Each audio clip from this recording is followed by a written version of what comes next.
long-awaited white paper on gambling reform in Britain. I'm delighted to have a fantastic panel of speakers from the cutting edge of legal, regulatory, and compliance decision-making at leading online gambling operators, from a global strategic advisory business, and from the industry body championing gambling industry standards in Great Britain. On my immediate left, Roger Parks, based here in Malta, Director of Compliance and Legal Affairs at Betway, an industry stalwart and highly experienced compliance and regulatory executive who has even found time to work at the Commission on a couple of occasions, but we're not going to hold that against him. On his left, we have Kizzie Fenner, Senior Legal Counsel Regulatory at 888 William Hill, advising the business day in, day out on legal and regulatory matters. Kizzie tells me that it has been a quiet time at William Hill since she joined in 2021, well, apart from the acquisition by 888, combining two of the industry's leading brands and preparing for the new gambling reforms. And on Kizzie's left, we have Steph Wong, a policy manager at the Betting and Gaming Council, who is immersed on a daily basis. Was that a cheer for you, Steph? Immersed on a daily basis in the consultations flowing from the white paper, dealing with politicians, dealing with the industry, working on the holy grail of a single customer view, working on the detail of a gambling ombudsman, and we look forward to her update. And last but not least, on the far left, we have Dan Waugh from Regulus, where he advises on the regulation of gambling with a focus on safer gambling. Previously, he was Group Strategy Director at the Rank Group. And for those of you that are not already signed up, I highly commend his insightful Regulus blogs, which are even occasionally amusing as well. So let's jump straight in with you, Steph. I think as you're so close to the action on the consultations, could you just give us a little summary of the latest state of play in relation to the various consultations and the next steps? Yes, of course. Thanks, John. So the long-awaited white paper was published in April this year. In the summer, the government launched two consultations, first on stake limits on online slots, and a second on the long-awaited land-based reforms. And at the same time, the Gambling Commission launched 4 consultations. First one, affordability checks that John's outlined in his speech. Second is on direct marketing. So that's giving customers choice to opt into direct marketing by product and by channel. A third one is on age verification, so potentially moving from Think 21 to Think 25. And a fourth one is on game design, so extending some requirements to non-slot games, for instance, reducing the speed of play and looking at simultaneous play. So all of these consultations closed, I think, last month. So they lasted around 8 to 12 weeks. We're currently waiting on a response to these consultations and, outlining next steps and implementation plans. So those have been closed. There is currently one consultation open. The government is currently consulting on the statutory levy. It looks at how the monies will be collected and how it should be distributed. I think the deadline for response is mid-December. So if anyone's interested, please submit your response. We are also expecting 3 other upcoming consultations before the end of the year by the Gambling Commission. The first one is on protection of customer funds. So I believe that's just increasing transparency requirements for operators. There's another one on socially responsible inducements, so looking at wagering requirements, terms and conditions for customers to complete an offer. And a third one is the third one escapes me, but there are 3 coming consultations. So we certainly have a lot on our hands to get on with. And let's not forget, in parallel, industry is also leading on a couple of voluntary measures. So for instance, the establishment of a gambling ombudsman, which should be mandatory across the sector, and it should cover socially responsible cases. And of course, as John has said, single customer view, which is now known as GAM Protect, it is now in a live trial phase. So there's certainly never a dull moment, lots for us to get on with here. So as you can see, there's a staggering amount happening in the UK, which previously regarded itself as a very sophisticated and up-to-date jurisdiction, yet we still apparently have so much work to do. Can I just ask, Steph, generally speaking, is there a degree of urgency when you're talking to DCMS, when you're talking to industry? Is there real momentum and urgency about it and a desire to get things done, or only certain things? No, I think there's definitely a sense of urgency in the industry, as well as the regulator and DCMS.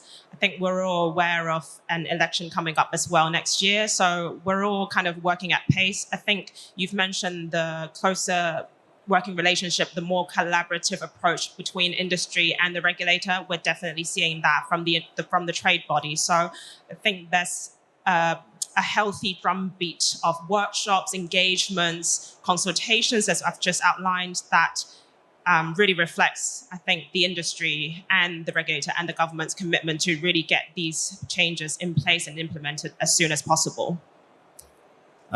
Dan, and I'll come to you next after this, Kizzie, is which of the consultations do you consider will have the greatest impact upon the industry in the medium to long-term future?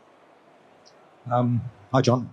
I think probably the one we're all focusing is the financial risk checks, because one, that could have a fairly profound impact on the industry as it currently is, but once you establish the mechanism in regulation for applying these caps on consumer spending and requirements for documents and things like that, then the Gambling Commission can change more or less at will where those thresholds sit. So, we shouldn't forget that 3 years ago, the Gambling Commission tried to impose affordability checks through call for evidence, saying £100 a month and you'd have to produce documents. So, we know where they want to go, if that's not being a little bit unfair to them. So that I think is pretty significant. The other one I think that's significant is the levy, because if it's not managed properly, it will potentially fund a very strong public health movement in Britain, which wants to ban gambling. Let's be under no pretense about that. They have openly stated that they wish to ban gambling in Britain. So I think that those are the two I would be most concerned about. Kizzie, you're having to deal with this from an operational basis at 888 William Hill. How are you finding it? Well, thank you, John. I agree with Dan about the consultations that will have a huge impact, but one that's not getting a lot of airtime at the moment, which I've spent a lot of time looking at, is the direct marketing, which is called Improving Customer Choice. And I think it's important, particularly from a regulatory perspective.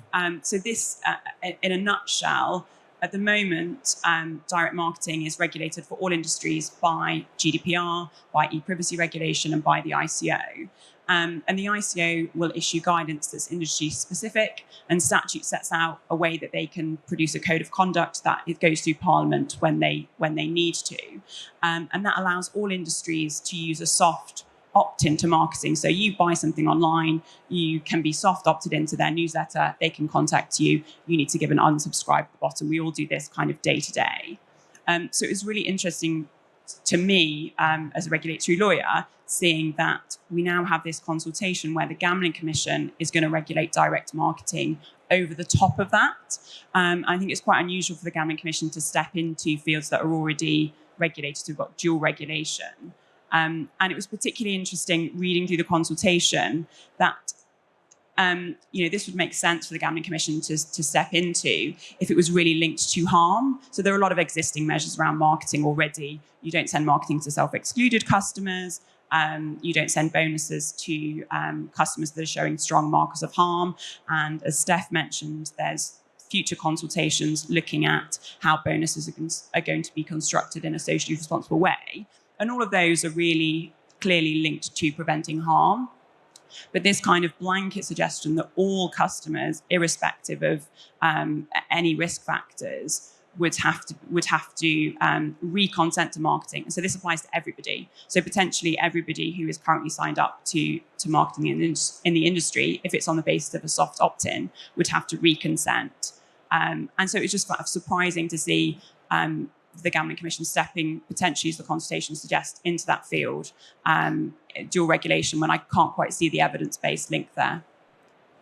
I guess marketing works. So you any restrictions that you put on it's going to be bad for business. But do you have any sense of why the Commission is, usually regulators are looking to release things, but to take on something else where there are other regulatory bodies already in place, they must feel quite strongly about it, I guess. Yeah, I certainly found it interesting that they were suggesting it because, the Commission's got great relationships with most regulators, and they sort of have quite a clear line normally. I know in the consultation paper, one of the evidence suggested was 40-something% of people, I think, are frustrated by the amount of marketing they receive. But that to me is not a harm basis. And of course, gambling is a legitimate leisure activity for many people, and we should be able to use, we have primary legislation that says you can have a soft opt-in. So like every industry, unless there's something specific, why isn't it usable? Yeah. So, I get lots of advertising that's annoying, but it's just part of life. It's not... You and me both. Yeah. Okay. Roger, in terms of how are you feeling the effect already of proposed reforms that would be coming in? Or are you just focused on what's happening now and you'll take what comes when it comes? Well, I think, Steph, you mentioned it about the sheer number of consultations that there are out. And, I think sometimes you can lose sight of the impact of the holistic or cumulative basis of all of these consultations. So if you focus at one or two of those key things, that sounds better. If you focus on just one or two of the things, such as the financial risk checks or marketing, for example, or ombudsman, I think you lose sight of the sheer scale and the potential impact that these consultations will have on the industry. So if you're looking at things like speed of play, max bet size on casino, for example, restrictions or further restrictions on marketing bonuses, perhaps imposition is the wrong word, but if we're looking at an ombudsman in terms of more player protection measures, and hopefully that will also be the other side of the coin and more protection for the industry as well. But also then the financial risk checks, there's a significant risk to the industry over the coming 6 to 12 months.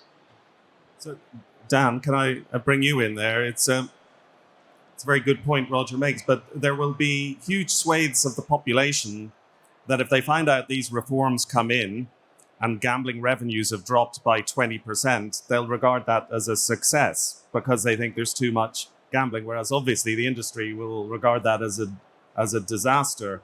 How do the two sides manage that? Well, I think the first thing to say here is, it's the consumer that gets affected by these, and we should be very careful in what is supposed to be a Western liberal society to impose restrictions on the consumer that the consumer does not want. And every piece of research that we've seen so far says the consumer does not want this. Now, yes, there's a balance between consumer freedom and consumer protection, but I think consumer protection measures are likely to be more effective if they're what the individual wants, if they're designed around the consumer's need, not imposed on a consumer that does not want it. Because if you impose these things on people irrespective of their will, their behavior will not correspond with the objectives you want. So they will find workarounds. They'll, to use the example created, they'll use multiple accounts, or they'll perhaps go to unlicensed betting. We used to have the CEO of the Gambling Commission, the second CEO of the Gambling Commission was a lady called Sarah Harrison.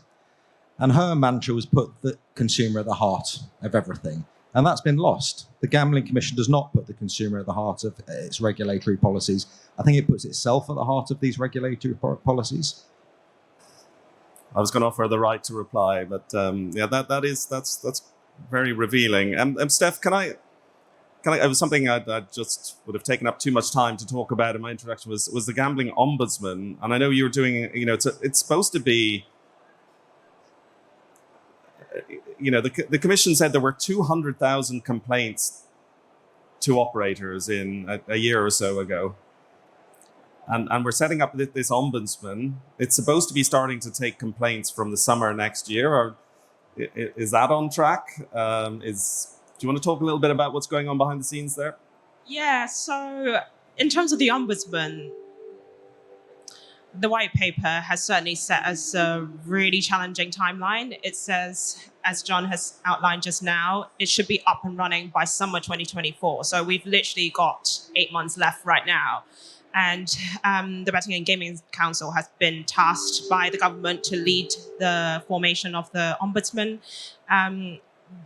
The white paper also states that it must meet the Ombudsman Association's criteria. So in the UK, in effect, the OA has effectively a monopoly over which bodies can use the term ombudsman. So there are stringent guidelines that we have to meet. So, for example, independence. And so we've done a lot of work with the operators and across other industry bodies as well together to kind of develop a code of conduct. We're still in the development phase and we're working very, very closely with government to agree it.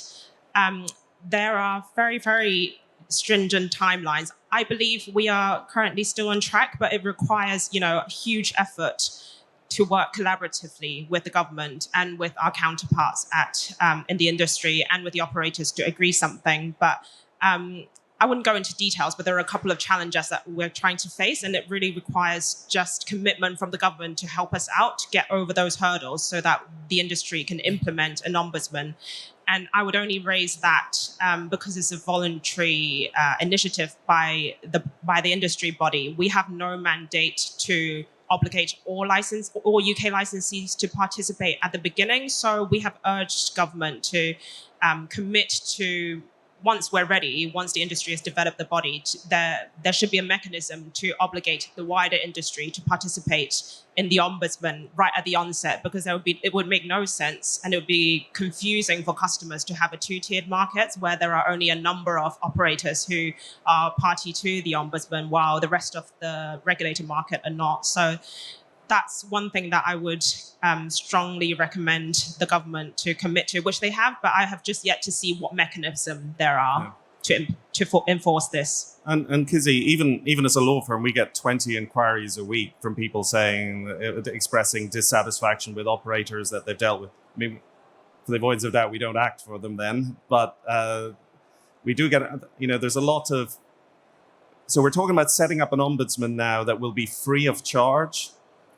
So a lot of complainants at the moment don't have the resource. It's the nature of social responsibility complaints. They tend to be impecunious as a result of... Do you see the ombudsman? Do you welcome the ombudsman? Is it going to be easier to deal with those complaints, harder to deal with those complaints? Firstly, we don't really want customer complaints. Let's just put that in the outset. But of course, it is a reality. We do have existing ADR providers that are funded by the industry where people can raise complaints. But I think the key issue is that they don't address social responsibility complaints. And that is obviously difficult for customers. We hope we can satisfy them with an internal process.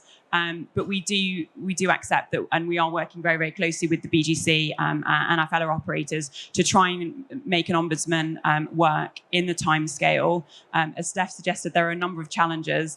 Not least, I didn't know the specific criteria that you have to meet to call yourself an ombudsman, which is quite stringent.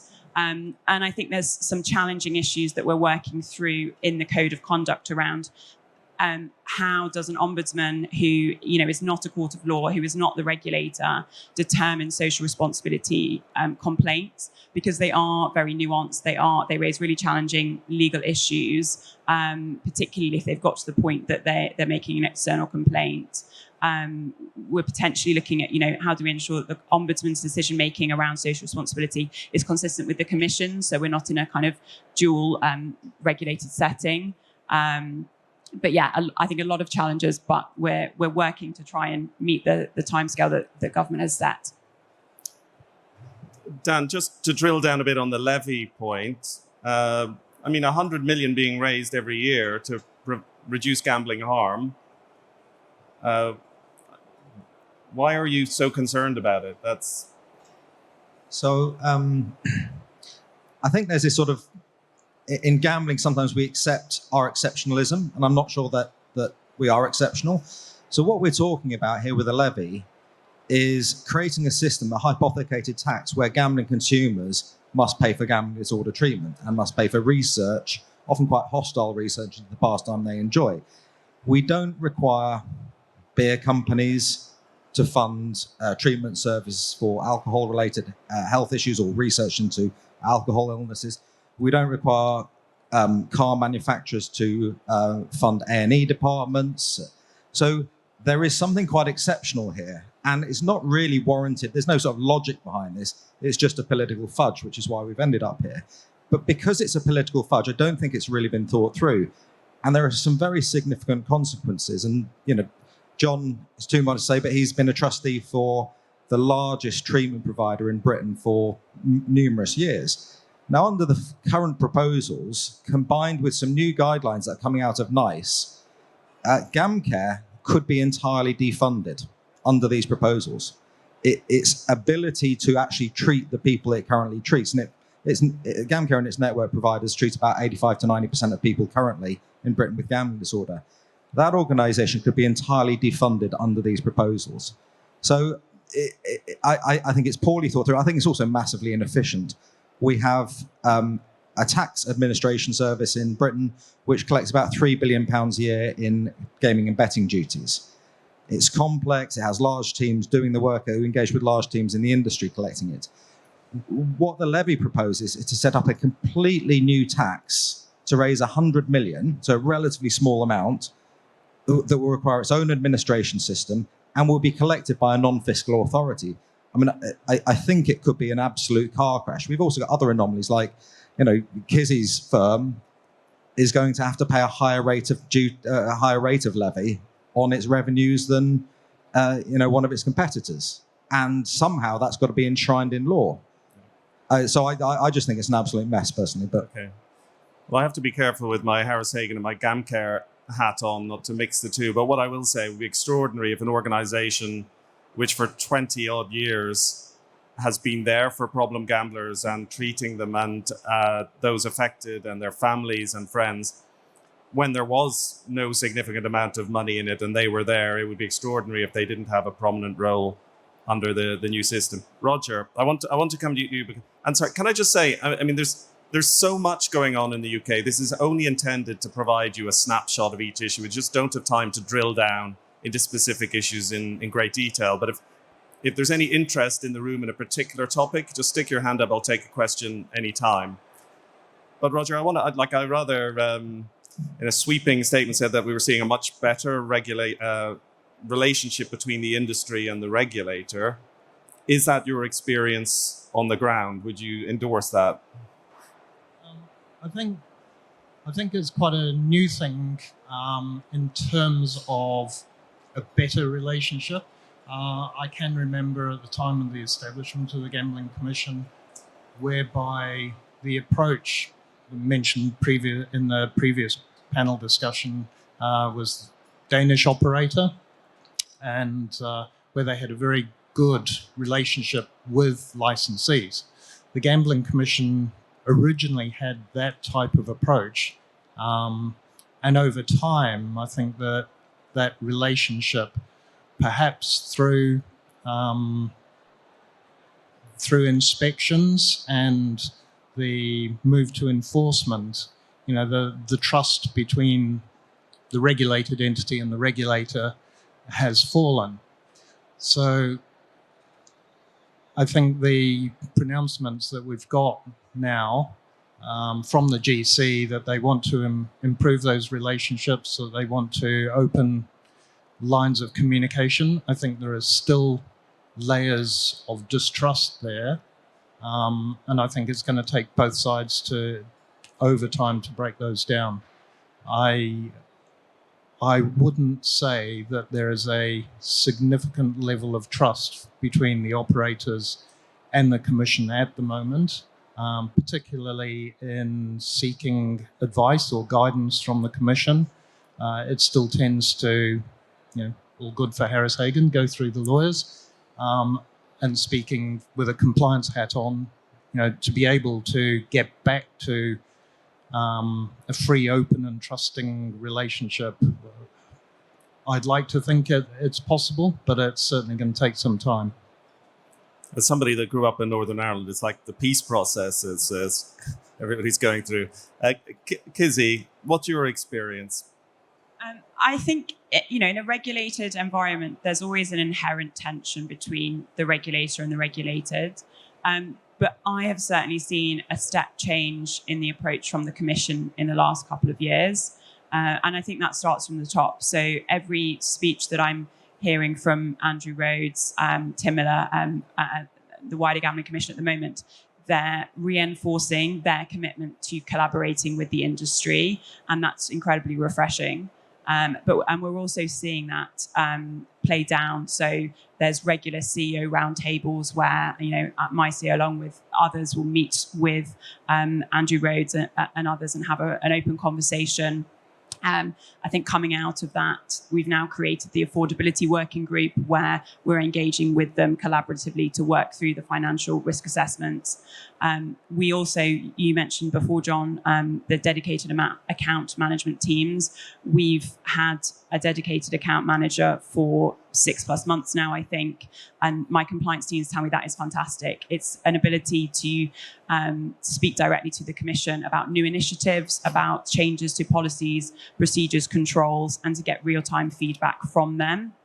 And I even saw the Commission recently asking industry for secondees, particularly around the black market. But I think that's a great initiative. We can learn from them and they can learn from us. But I do think as well, we need to see this continue. We need to see it improve. So, it's all very good having a dedicated account management team. But when it comes to our next compliance assessment, we want to make sure that the messaging we're getting in a compliance environment is the same consistent message that we got from the dedicated account management team when we discussed a proposal at the outset. And I think also the proof will be in the consultation responses, whether they're really engaging with us. Yeah. And I mean, clearly the last approach wasn't working for either regulator or industry. But Steph, both Kizzie and Roger could be slightly restricted but they are the regulated. Whereas when you deal with the regulator, you're dealing on behalf of the whole industry and are able to speak freely, I would imagine. Are you seeing the same levels of constructive dialogue? I would definitely agree with everything that Roger and Kizzie has said. I think since the new CEO at the Gambling Commission, Andrew Rhodes, has stepped into the job, there's been clearly a new kind of senior level leadership change within the Commission's approach in terms of where the trade body sits. So I agree there's definitely still a level of distrust between the regulated and the regulator, as with any other industry. So the trade body has really kind of stepped in the middle in terms of operators who may kind of feel a bit nervous, or it's just not in their interest to go out to the regulator to maybe speak about their concerns. We could go through the trade body and we can kind of act as one voice representing the industry and seek some clarification. So we have definitely seen an improvement in terms of willingness to engage with us. And also, I would only add that in terms of the consultations, it's really important for us as an industry not to simply submit our response and then just wait for a decision. I think it's really important that we continue that relationship after we submit the response, continue to engage with them, understand how we can help to implement what's possible. Kizzie mentioned the affordability working group, which Andrew Rhodes is chairing. I think that's a really positive sign. We have agreed to work together to operationalize these checks. I think at the moment in the current consultations, there's just so little detail, particularly around the financial risk assessment that goes into that. We're supposed to use credit reference agency data, and there's just not much detail in the consultation at the moment about how we would actually achieve it. So I think if we have any chance for making these assessments a reality, it's really for industry and the regulator and any other relevant stakeholders, for instance, the Information Commissioner's Office, to work together to really make these a reality. But I would say, yes, an improvement in general in terms of the relationship, but I think there's more work to be done there. Yeah. And Dan, the Commission has made clear that with these consultations, they really, really, really are listening, and they really will be taking on board the arguments and coming out with a response which reflects the consultation. I think most would agree we haven't seen a lot of that in the past. Do you have confidence that we will see it this time over these existential matters? I don't have confidence, which doesn't mean it's not going to happen. I just don't have confidence. And I think it's important when we talk about the Commission, we preface it by saying it's a big organisation. There are some brilliant people who do great work there. There are others that I might take a slightly different view on. But I was pleasantly surprised last week because I found myself in agreement with Andrew Rhodes on something. It's when he said that the regulator should be impartial, morally impartial. And I agree, it absolutely should be. I don't think it is. And that's why we have some concerns about these consultations. We ran a review earlier this year, I think, for the last dozen consultations that they've undertaken. In every single case, they implemented the proposal they first thought up, occasionally with modest modifications, but generally they do what they set out to do. When they provide the consultation responses, they don't actually provide any weighing of evidence. They don't go, well, on the one hand, this, on the other hand, that. They simply talk about opinion. They say, well, the gambling commission, the gambling industry thinks this, researchers think that, and then entirely separate from that, and they go, so we've decided to do Y. So I don't think the consultation process is very transparent. And there are also real issues of trust on this. So 3 years ago, it's more than 1,000 days since the call for evidence on affordability checks closed, more than 1,000 days. The Commission had more than 13,000 responses to that, including a large number from consumers. It has not released the results of that call for evidence, and it refuses to do so. We put in a Freedom of Information Act request, and they said, well, we're not going to do it because it'll cost us too much money. I mean, that is absurd. Why would you hold a call for evidence if you're not prepared to release the information? So I think, I could go on this, that there is the Commission has not done a very good job of trying to build trust in itself. And I'll mention one last thing because I've been prattling on, but a few months ago, Andrew Rhodes published an open letter in which he said, I'm going to stamp down on the misuse of statistics. Since that time, their stamping down has constituted one letter to a group called the Gamblers Consumer Forum. There is massive disinformation campaign going on around all of this. The Commission knows that people are lying and making things up, and it refuses to step in. It only steps in if it's licensees that misuse information. Okay. Roger, you're interested in many markets other than the UK. Which of these amazing reforms do you wish they were bringing out in the other territories in which you operate? Well, I think we have to look back at, why is the Commission putting out these consultations? What's the purpose of it? It's to create, ideally, an environment that is safe and secure for consumers, that they have the choice, that they can enjoy their hard-earned cash, and spend not beyond their discretionary income. So let's call it sustainability. So if you're using that as a principle, all of these measures to some extent are being used across other jurisdictions to greater and lesser extent. And in some ways they're being undertaken through the use of different types of technology and restrictions, such as the single customer view, if you like, in Germany. It's just an application of the way that they're being done in terms of trying to provide that safety. I think the problem is that where, it was raised a little earlier, is that consumer choice is a key part of particularly the online industry, and where the drive from the regulator to protect its consumers actually pushes the consumer over the ledge and out into the black market. I think we've got to that stage in a number of jurisdictions now where this drive for protection has had a negative impact. And I know the Commission is a little critical of the industry in the UK in terms of how we're raising this as a concern. But it's not going to go away. And I think the evidence is there, not just in the UK, but in other jurisdictions, that you can take this protectionism at the expense of the consumer, not for the consumer. And Kizzie, are you, the way 888 William Hill is structured, are you content to apply completely different systems of customer protection in each jurisdiction? Is that just the way you work, or would you like to see a greater degree of consistency and some of these things spreading across Europe and beyond? I mean, purely from an ease of compliance, can you imagine having one system globally which was the same? It'd be delightful.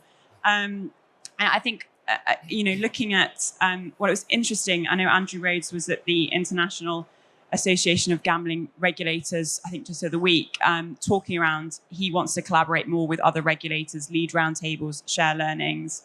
And so I think undoubtedly our other regulators globally will be looking to the UK for inspiration. As Roger says, each regulator looks at how to address the same issues and makes its own decisions. Sweden has the duty of care, and every jurisdiction takes its own view. I almost sort of think we haven't really touched on the kind of impact assessments, but I think with all of the white paper proposals, there's not a kind of overarching impact assessment of how they're going to affect both industry and consumers. We're treating them all very siloed, and as the white paper says, some they just don't have enough information to do an impact assessment on. So what I suspect a lot of regulators will be doing internationally is treating the UK as a live trial to see how do these financial risk assessments work and what's the impact, and then whether they want to do it. Yeah, well, as I said earlier, unless a lot of people see that it significantly reduces gambling revenues, they're not going to see it as a success, and that's what the industry needs to deal with. Can I ask, just while we're talking about other markets, do you think the Commission is doing enough to address the black market threat? It is refreshing. We're hearing more from the Commission around what they are doing. They're setting out in public the actions they've been taking, and we certainly welcome that. I think the issue you have with a highly regulated market is the risk of the unlicensed market, and I think that the Commission has a statutory power, but I would say they have a duty to take action to investigate and prosecute those operating in the unlicensed market, and we're definitely concerned that more regulation pushes people there. We're certainly hearing people who, not even from a friction basis, but from a personal principle basis, don't want financial risk checks going to the unlicensed market.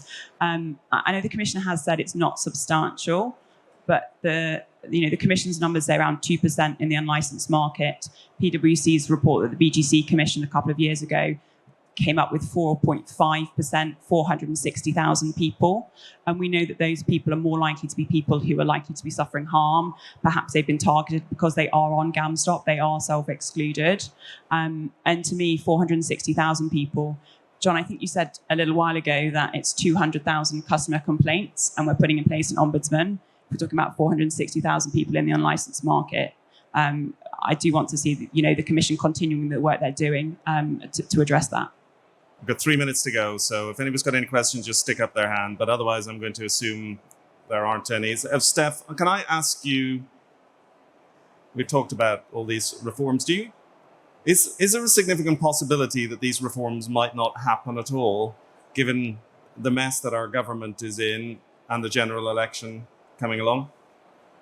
Funnily enough, we've just had another cabinet reshuffle in the UK yesterday and today. So the last time I checked this morning, I think our Secretary of State and Gambling Minister is keeping their jobs. But in terms of the general election coming up next year, I think there's even chatter about an early 2024, so that we're at the end of this year, so it could be approaching very, very soon.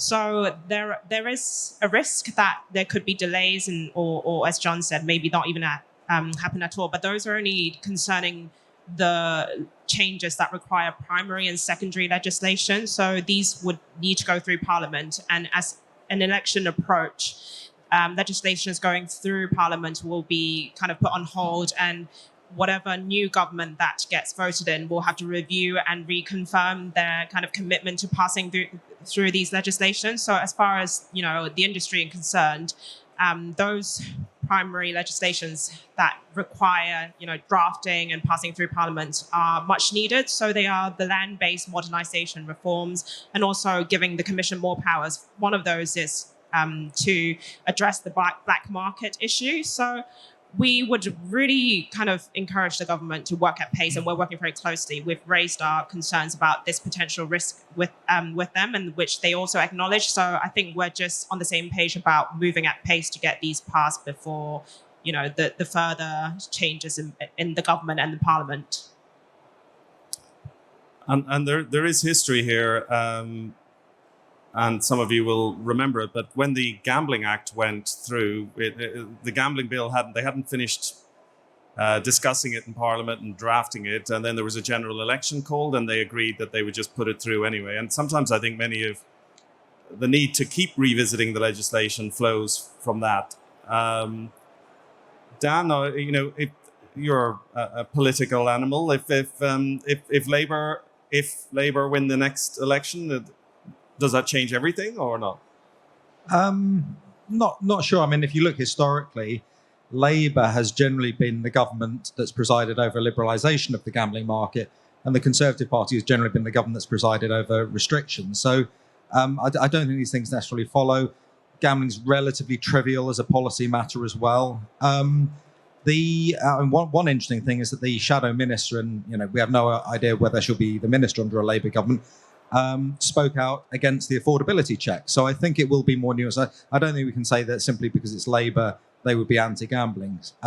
Plus, a lot of the reforms will get pushed through by the Gambling Commission as well, which are not affected by the general election. So, well, I think I have to finish on the note that we've been discussing a relatively trivial matter for the last hour.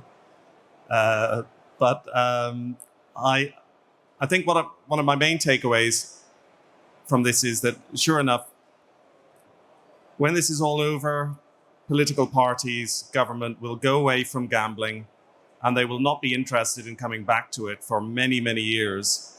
And the people that are going to be left to deal with it and look after this is the industry, the regulator, consumers, and we all need to work constructively together to find solutions that are going to be in place, because nobody else is going to do it for us, and we're going to be left looking at each other for many years to come. So I'd encourage everybody to collaboratively work together in a grown-up relationship to achieve that. And it only remains for me to thank our distinguished panelists and thank the audience for listening in the warmth here in Malta.